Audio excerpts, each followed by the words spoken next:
Okay students, आप सभी के एग्ज़ाम्स काफ़ी नज़दीक आ चुके हैं और आप सबका आई होप कि रिवीजन बहुत अच्छा हो चुका है। सब सिलेबस पढ़ चुके हैं, काफ़ी कॉन्फिडेंट भी हैं आप एग्ज़ाम्स के लिए। लेकिन फिर भी एक बार लास्ट टाइम पर आप देख लीजिए, चेक कर लीजिए कि क्या आपने इन क्वेश्चंस पर अच्छी तरह से स्टडी किया है। सपोज़ कीजिए कि अगर इस तरह के एग्ज़ाम्स में क्वेश्चंस पूछ लिए जाते हैं तो क्या आप इतने कॉन्फिडेंट हैं कि आप उनका आंसर प्रोवाइड कर सकें। तो इसलिए ये लास्ट मोमेंट पर आपके जो मोस्ट इम्पोर्टेंट क्वेश्चंस हैं वो मैंने स्टूडेंट्स को प्रोवाइड किए हैं। आप उन पर एक बार नज़र डाल लीजिए। अगर आप ये सब क्वेश्चंस कर चुके हैं तो काफ़ी अच्छी बात है, लेकिन अगर आपने नहीं किए हैं तो जितना जल्दी हो सके आप इनको कर लीजिए, क्योंकि ये काफ़ी इम्पोर्टेंट क्वेश्चंस हैं जिन्हें आपने इग्नोर नहीं करना चाहिए आपके एग्ज़ाम्स के लिए, जो कि अभी आपके आई थिंक कि कुछ ही दिनों बाद आपके एग्ज़ाम्स हैं इस पेपर का, ब्रिटिश पोइट्री। और ये पेपर आपका बीए सेकेंड ईयर में प्रिस्क्राइब किया हुआ है। तो इसमें आपके थ्री टाइप्स के क्वेश्चंस आएंगे, long, short and very short. Okay, long questions में किस किस क्वेश्चन की पॉसिबिलिटी है, बहुत ज़्यादा। ओके, इतनी ज़्यादा है कि हम आपसे इसलिए कह रहे हैं कि एक बार आप इनको ज़रूर देख लीजिए। इतना तो आप इनको कर लीजिए कि आप blank copy, blank answer sheet ना छोड़कर आएँ और आप एटलीस्ट कुछ लिख सकें, राइट।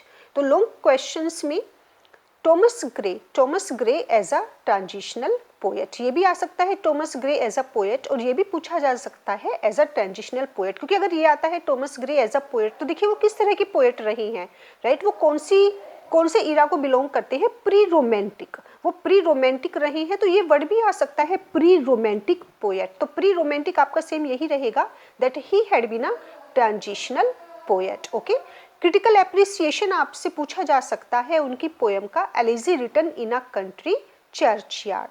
लेकिन आप ध्यान रखना कि आपने सिर्फ 2 क्वेश्चन करने हैं, तो ये आपको दिए गए हैं ऑप्शन कि इसमें से सिर्फ एक ही आपने करना है। कैरेक्टर आ सकता है, लग रहा है जरूर आएगा। कैरेक्टर डॉक्टर अर्नोल्ड जो फादर थे मैथ्यू अर्नोल्ड के रग्बी चैपल में, जो पूरी एक ट्रिब्यूट है।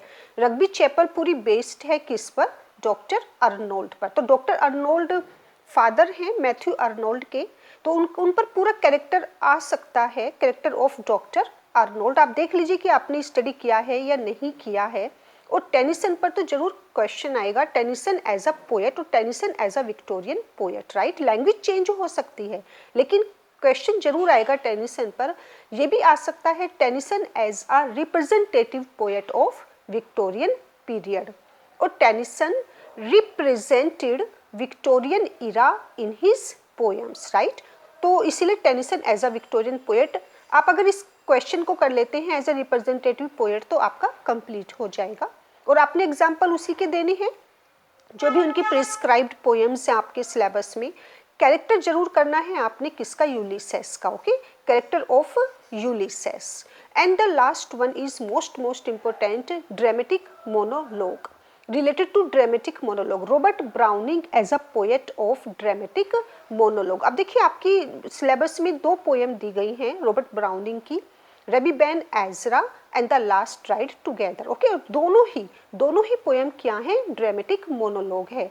तो अगर ये क्वेश्चन आता है Robert Browning as a poet, सिर्फ इतना भी आता है एज अ पोएट, तो भी आपने क्या लिखना है, क्योंकि वो किसके पोएट रही हैं, आपके सिलेबस में। आपने फोकस करना है अपने सिलेबस पर कि जो पोएम्स आपके सिलेबस में प्रिस्क्राइब की हुई हैं, जैसे कि टॉमस ग्रे की हुई है, वो क्या है, एलिजी है, राइट। अर्नोल्ड की Rugby chapel, that is also an elegy.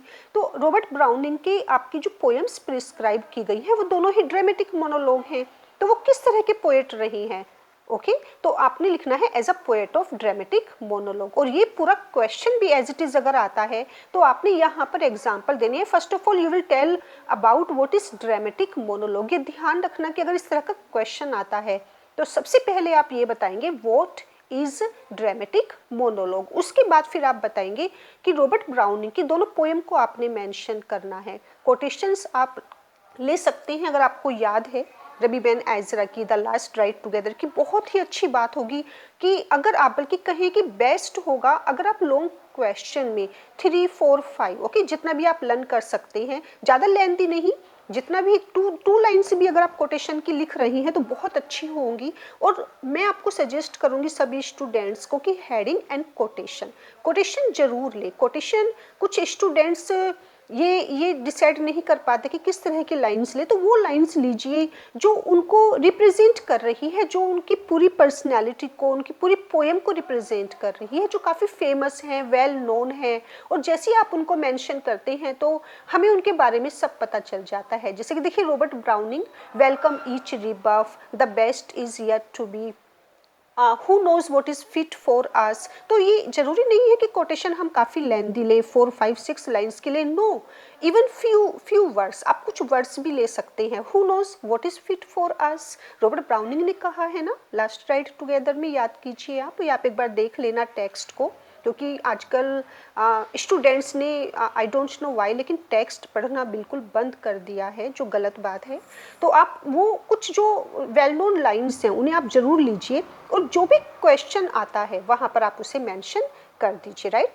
Robert Browning as a poet of dramatic monologue, और यहाँ पर फिर बता रही है दोनों ही पोएम आपने मेंशन करनी है। Now short questions. अब शॉर्ट क्वेश्चंस में देखिए, आपने अगर लास्ट ईयर का क्वेश्चन पेपर देखा होगा तो उसमें दोनों ही आते हैं, क्वेश्चंस हैं लेकिन क्वेश्चंस के अंदर एक्सप्लेनेशन आती है।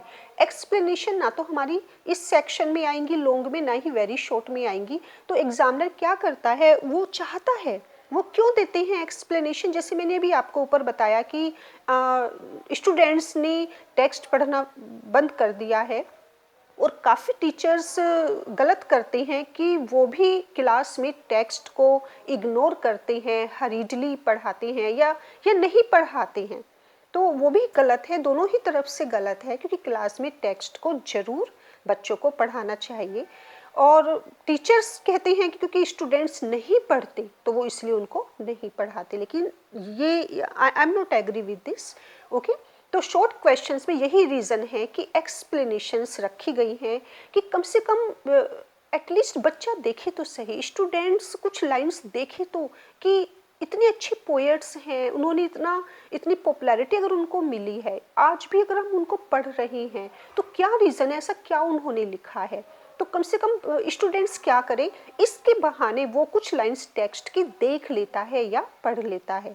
तो देखिए एक्सप्लेनेशन किस में से पॉसिबिलिटी है आने की, आ सकती है, एक करनी है, आप ये ध्यान रखना, आपने सिर्फ एक एक्सप्लेनेशन करनी है।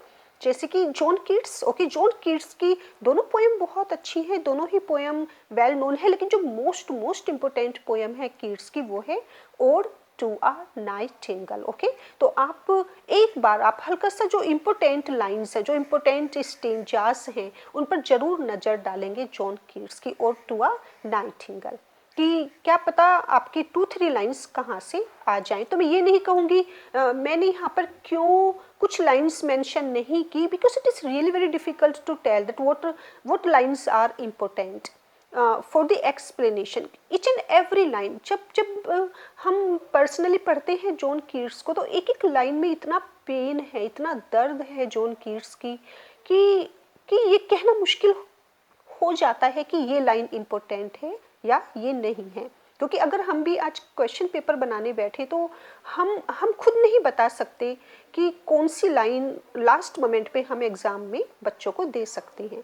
तो इसलिए मैं आपको सजेस्ट करूंगी कि एक बार आप ओड टू अ नाइटिंगेल का हरीडली चाहे आप देख लें, आपने ज़रूर देखी होगी आई एम श्योर, लेकिन अगर आपने नहीं देखी है, बाई चांस आपके पास टाइम नहीं रहा है, तो आप एक बार हल्का सा नज़र ज़रूर डाल लें, ओके। एटलीस्ट आप ये तो पता लगा सकें कि ये जो लाइंस एग्जाम में दी गई हैं ये किस पोएट की हैं। तो इसीलिए John Keats ode to a nightingale, most important to a skylark, to a skylark, we look before and after and pine for what is not. So ये पीबी शैली की बहुत ये भी काफ़ी पेनफुल है, क्योंकि वो रोमांटिक पोएट रही हैं, काफ़ी ऑब्जेक्टिव नहीं, उनकी पर्सनल ऑटोबायोग्राफिकल पोएम्स हैं। तो शैली ने भी, ये भी काफ़ी पेनफुल पोएम है शैली की, एक्चुअली लिरिक है। तो शैली का टू अ स्काईलार्क में से भी आपको एक्सप्लेनेशन दी जा सकती है, राइट, कुछ लाइन्स आपकी आ सकती हैं। देन क्वेश्चंस कौन कौन से आ सकते हैं, कोई क्वेश्चन बेस्ड हो सकता है वर्ड्सवर्थ पर। देखिए ये शॉर्ट आएगा आपका, ये आ सकता है write a short note on William Wordsworth as a poet of nature, as a high priest of nature, as a worshipper of nature, as a lover of nature. तो यहाँ पर आपने ध्यान रखना है within few lines, okay, ज़्यादा नहीं, आपको बस 7-8, क्योंकि 5 मार्क्स का होगा आई थिंक, तो 5 मार्क्स में आपने half page means 7-8 lines will be sufficient. लेकिन अगर आप एक काम और कर दें, अगर आपको याद आ जाए, आप इस तरह के क्वेश्चंस में अगर सिर्फ एक कोटेशन और लिख दें, तो आप देखिए अगर आप 2-3 लाइन्स भी लिख रहे हैं और आपने 2 लाइन्स कोटेशन डाल दी, तो आपका 101% आपका परफेक्ट आंसर हो जाएगा। तो जब इस तरह के क्वेश्चंस आते हैं, क्योंकि आप इनकी टेक्स्ट पढ़ चुके हैं, the education of nature, VR7, तो जो भी लाइन आपको अच्छी लग रही है, आप अगर शॉर्ट में वो कोटेशन भी लिख दें तो बहुत ही इफेक्टिव, काफ़ी इम्प्रेसिव आपका आंसर हो जाएगा, right. William Wordsworth as a lover of nature. तो विलियम वर्ड्सवर्थ से रिलेटेड कोई भी शॉर्ट नोट, कोई भी क्वेश्चन शॉर्ट में आ सकता है। वर्ड्सवर्थ की 4 स्टेजेस काफ़ी इंपॉर्टेंट हैं।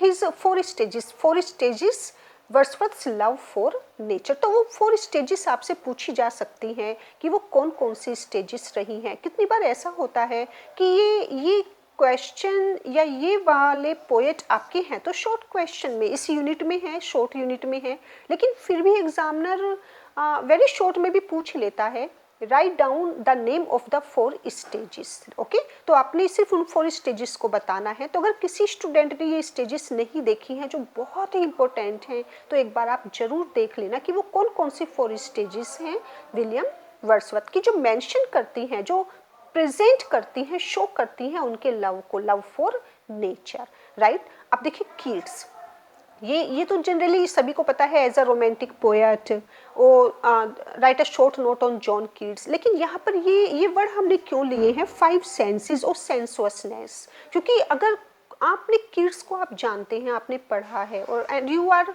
completely unaware of his 5 senses described in his poem, तो कोई फायदा नहीं है। तो इसलिए कीट्स की क्या सेंसुअसनेस है, क्योंकि कीट्स जाने जाते हैं, कह सकते हैं ही वॉज, देखिए Wordsworth was a poet of nature, right, he was a worshipper of nature.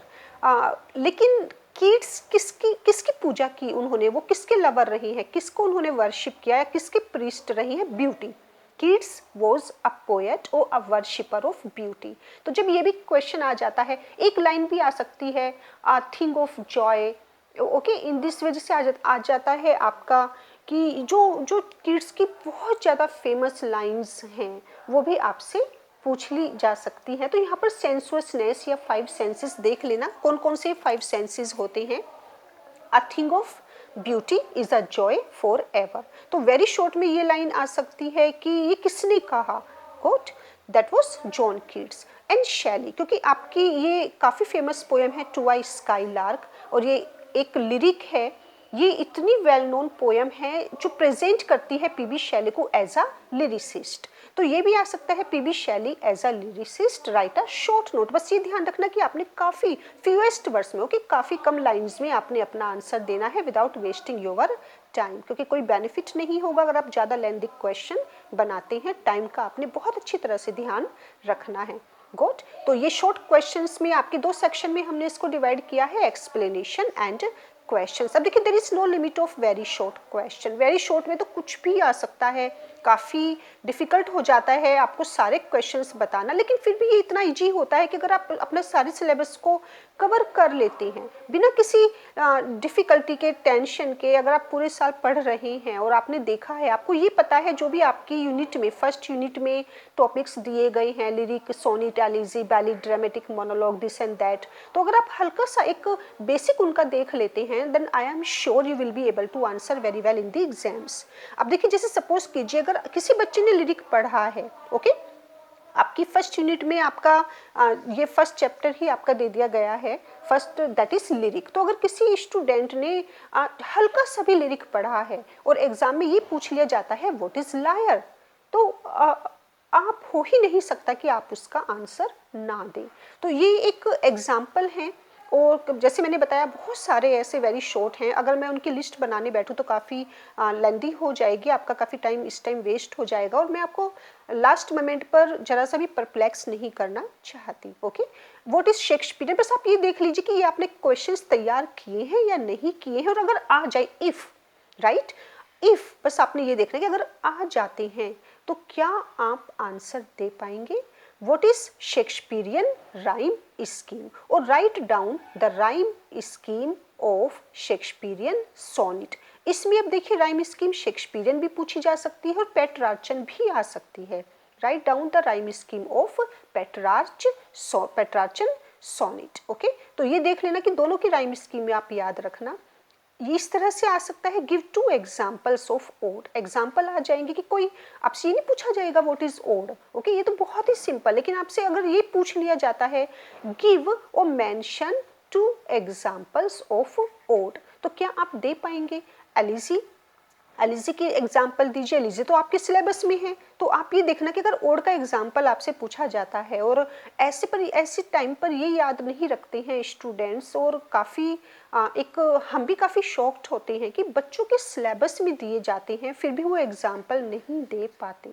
जब इवोल्यूशन में जाते हैं, कॉपी चेक करते हैं, तो बड़ा दुख होता है हम लोगों को भी ये देखकर कि बच्चे के सिलेबस में दिया है और अगर उससे 2 भी पूछे जा रही हैं, बच्चा 1 भी दे पा रहा है तो भी हम उसको ज़रूर नंबर देते हैं। हम कोशिश करते हैं कि बच्चे को हम नंबर दें, लेकिन दुख कब होता है कि ओड का 1 भी एग्जाम्पल बच्चे ने नहीं दिया जबकि वो उसके सिलेबस में है। अब सपोज कीजिए अगर आपसे एग्जाम्पल पूछा जाता है और आपको नहीं याद आ रहा है एट दैट मोमेंट, तो आप अपने सिलेबस को रिकॉल कर सकते हैं। आप उसे याद कीजिए कि एक और तो आपके किस में है, सिलेबस में ही है। हो सकता है वो एलिजी जो आपसे 2 एग्जाम्पल पूछे गए हों एलिजी के, वो भी आपके सिलेबस में है, जैसे कि रग्बी चैपल है आपका या एलिजी रिटर्न। तो अगर आपको कुछ याद नहीं भी आ रहा है तो अपने सिलेबस पर फोकस कीजिए। कितनी बार ऐसा होता है कि उनके आंसर आपके क्वेश्चन पेपर में भी रहते हैं, राइट। आपका जो क्वेश्चन पेपर आपके हाथ में होगा, आपको अगर नहीं याद आ रहा है तो हल्का से एक बार उसे देख लीजिए, क्या पता उनके आंसर वही हो। 2, दैट इज 2 कैरेक्टरिस्टिक्स। ओके, 3 भी आ सकती है यहाँ पर, लेकिन जनरली 2 पूछी जाती है। 2 characteristics of elegy. Got it. तो देखिए जैसे मैंने आपको बताया there is really very long list, अगर वेरी शॉर्ट का देखने लगे तो इनको हरीडली हम जल्दी जल्दी एक नज़र डाल लेते हैं। जैसे कि देखिए वेरी शॉर्ट क्वेश्चन में व्हाट इज लिरिक। ओके, तो यहाँ पर हमने जैसे आपका ये काफ़ी इंपॉर्टेंट है व्हाट इज लायर, क्योंकि इस तरह से तो आप लिख सकते हैं explain the word lyre, what is lyre. ये वेरी शॉर्ट क्वेश्चन है। द कैरेक्टरिस्टिक्स ऑफ लिरिक, तो इसमें आपका आ जाएगा 2 characteristics of lyric. What are 2 types of ode, ये बहुत इंपॉर्टेंट क्वेश्चन है, वेरी शॉर्ट में इस तरह के हमेशा पूछे जाते हैं। What are the 2 types of ode. What is Pindaric ode, ये काफ़ी आता है। होरेशियन ओड क्या है, पिंडेरिक ओड क्या है, तो जरूर याद रखना। एटलीस्ट 1 या 2 लाइन्स तो इतनी याद रख लेना कि आप इसको कर कर आए, आप इस क्वेश्चन को मिस ना करें। ओके, पिंडेरिक ओड क्या है, होरेशियन ओड को एक्सप्लेन कीजिए within only 2 lines. Write 2 names of ode, how many lines, ये काफ़ी पूछा जाता है। और देखिए कितना दुख होता है कि बच्चे इतने इजी क्वेश्चंस होते हैं वो उनको भी आंसर नहीं कर पाते। How many lines there are in a sonnet. Okay, और how many lines a sonnet consist. Discuss Petrarchan sonnet, ये बहुत ज़्यादा पूछा जाता है। ऑक्टेव क्या है, सेस्टेट क्या है, बैलेट के एग्जाम्पल दीजिए। तो इसलिए वो सब लिस्ट बनाई है कि देखिए अब ये पॉसिबल नहीं है टीचर के लिए आपको ये कहना कि इनमें से कौन सा इम्पोर्टेंट है, क्योंकि इस तरह वे क्वेश्चन है जो हर साल रिपीट होते रहते हैं, आते जरूर हैं। ऑक्टेव क्या है, सेस्टेट क्या है, जब वो कहता है व्हाट इज ऑक्टेव तो अपनी लाइन्स भी पूछी जाती हैं। आपसे ये भी पूछ लिया जाएगा how many lines are there in octave, how many lines are there in sestet. Okay, तो ये तो आपने बता दिया कि सोनेट में कितनी लाइन्स होती हैं, लेकिन आपसे अगर ये पूछ लिया जाता है कि ऑक्टेव में कितनी लाइन्स हैं, सेस्टेट में कितनी लाइन्स हैं, तो स्टूडेंट्स नहीं बता पाते हैं। Give 2 examples of ballot. Who wrote dramatic monologue, right, who wrote dramatic monologue during the Victorian age. और यहाँ पर ये भी आ जाता है what is dramatic monologue. What is elegy? Elegy, that is pastoral elegy, kinds of elegy. Who is the greatest writer of all in English. तो ये बहुत लंबी लिस्ट है और क्वेश्चंस अगर आपको बताने लगे एक बार देख लीजिए किस तरह से पूछे जा सकते हैं शॉर्ट में। ओके, ये आपके शॉर्ट में आ सकते हैं क्योंकि आपका William Wordsworth, John Keats and शैली। फॉर हाउ मैनी ईयर्स, तो एक बार इनको जरूर देख लेना। देखिए किस तरह से शॉर्ट में आ सकते हैं या वेरी शॉर्ट में। For how many years did Lucy grow in sun and shower. तो आप ये मत सोचना कि विलियम वर्ड्सवर्थ, कीट्स, शैली हमारी शॉर्ट क्वेश्चंस में हैं, क्योंकि वेरी शॉर्ट में भी एग्जामिनर उनको पूछ लेते हैं। For how many years did Lucy grow in sun and shower. What did nature decide to become for her darling? What could Lucy see in the motions of the storm? What did Lucy leave after her death? Who will teach Lucy to be sportive and jolly? A lovelier flower on earth was never sown. Okay, who is this lovelier flower? And how do nature propose to bring up Lucy? तो ये वो question है जो आपके दी education of nature पर based हैं और इस तरह के क्वेश्चन शॉर्ट में या वेरी शॉर्ट में भी पूछ लिए जा सकते हैं। पीबी शैली का देख लीजिए, PB Shelley to a sky lark, क्योंकि वो काफ़ी इंपॉर्टेंट है। What is cloud of fire in the poem to a skylark? What does the poet want to convey in the line the arrows of the silver is fair?